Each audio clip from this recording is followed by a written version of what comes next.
I want to make some general remarks or responses to student work this week for week 8, the surveillance state, which is really the Chinese surveillance state, because China has gone farther than any other country that I know of, at least a large country in terms of developing surveillance technology.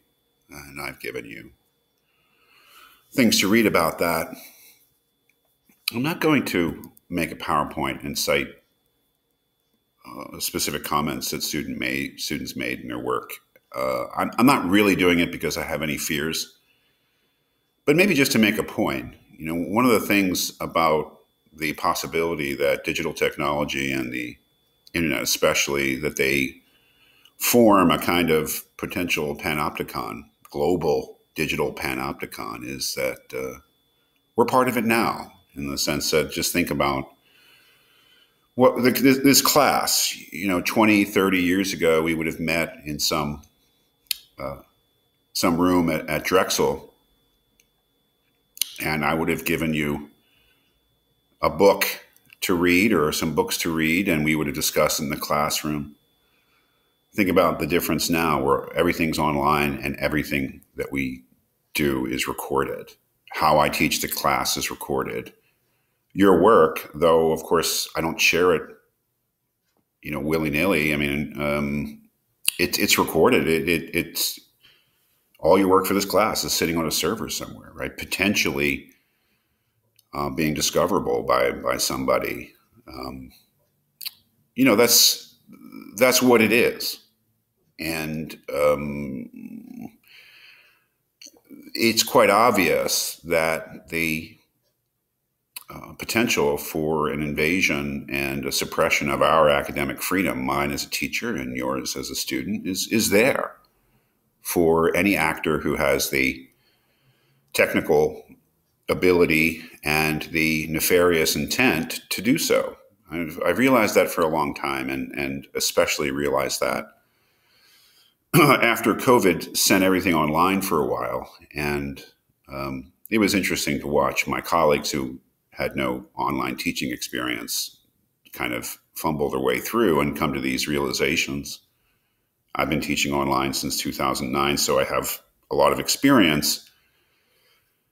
But it wasn't until COVID hit that I realized what a threat to academic freedom, online teaching, and basically just digital resources actually are. Potential threat. So maybe I'm not making a PowerPoint and citing specific work that students make, not for practical reasons, but for just to make a general point.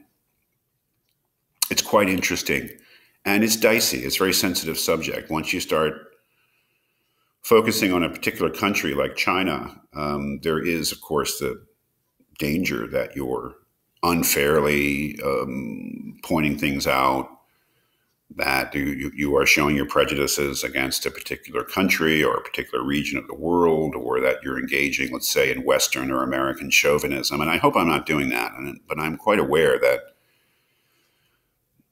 there's a possibility for that.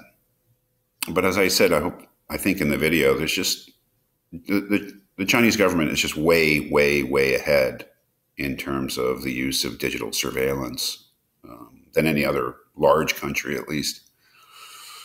Many people in their work pointed out that there are similar surveillance structures in place, and that there are similar, for instance, talking about the similarities between the Chinese social credit system and the capitalist credit score system, and how they both act as gatekeepers, or they both act as in a sort of controlling way in people's lives. I think those kind of comparisons are good to make. But there's something obviously different about what's going on, especially with regard to the Uyghurs. That what we see in China is the use of a digital surveillance state to do what governments and ethnic groups have always done, and that is harass, suppress, and generally persecute other ethnic groups. There's no question that that's happening with the Uyghurs in China. It's happened all over the world. has happened in this country. Maybe it's still happening in this country.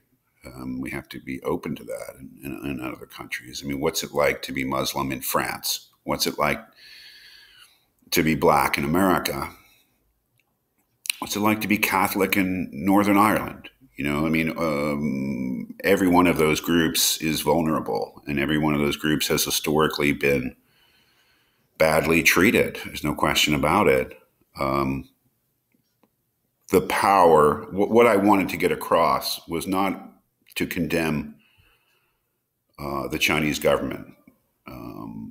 What I wanted to get across was the new power, the new potential power that governments have because of digital technology. There's just no way that what's being done in or against the Uyghurs could have been done to the extent it has been done without digital technology. Imagine the British government during the worst of the oppression of Catholics in Northern Ireland having this sort of digital power. Imagine the United States government using this sort of digital surveillance technology to monitor and suppress African Americans. Potential for that. I mean, it's just really something to think about because there is a big difference that's gone on. As far as people's response to it, I thought there was a very measured response in both the essay response and the discussion board. And in answer to the question, the essay question, whether what's happening in China actually represents a serious threat to human freedom, most people said yes, that it was undeniable. And it wasn't because the Chinese government is bad, although, we have to acknowledge that, China is a party dictatorship. There's no question about it. It's an authoritarian country that's run by the Chinese Communist Party, and that is what it is. But that wasn't the point to condemn China for that, but rather to see that what's going on in China is potentially, yes, of course, it's a serious threat to human freedom, but to what degree there's no clear answer to that, and whether there are other serious threats to human freedom, which are, especially in the West, which are more relevant than centralized government surveillance. That's a big question. As we move forward in the course and start talking about social media next week, we'll be talking just about social media itself and its psychological effects and its effects on human welfare. But then we'll move into week 10, the idea of intervalence, which is, I think, a very, very topical idea. It may be that ultimately the threat to human freedom is not the threat from a centralized government using digital technology to oppress people. It may be that the biggest threat in the future is a decentralized intervalence, a surveillance of everyone else in this decentralized way. And that's the nightmare of the Black Mirror episode Nosedive, which takes into account also some things that people mentioned about the social credit system. Imagines that as a kind of a global thing. But the idea is that it's not a centralized bad actor like a government surveilling and oppressing people, that we'll all do it to each other in this sort of horizontal way. That's very, very nicely laid out. So I don't know what the main threats are. I think the answer to the question, is it a serious threat to human freedom, is probably yes.